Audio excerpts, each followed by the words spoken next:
hết nghi anh lâu một thấy môi nào hum hiên na tin atla anh lâu môi ba lâu tu hay tu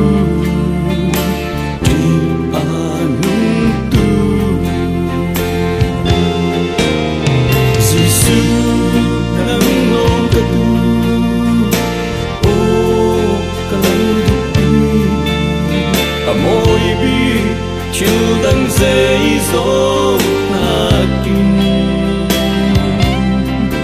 đâu và hi chỉ na qua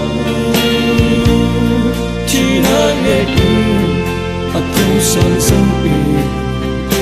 cắn bôi qua chu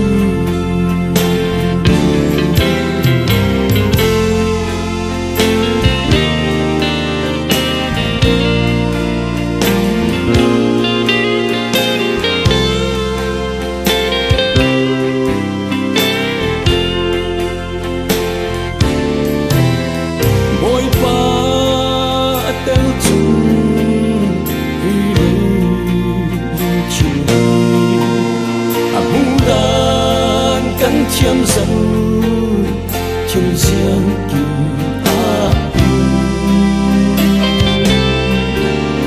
vì lấy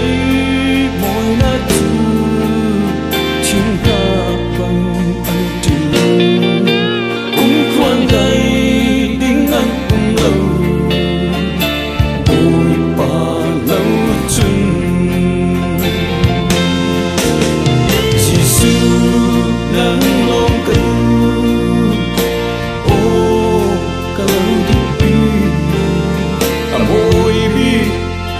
đang dây dỗ na kinh cầu và vi chỉ na qua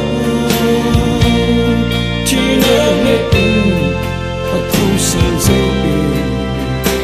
cắn bôi qua chân cầu và vi chỉ na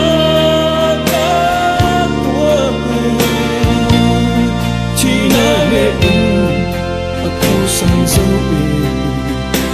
cắn bôi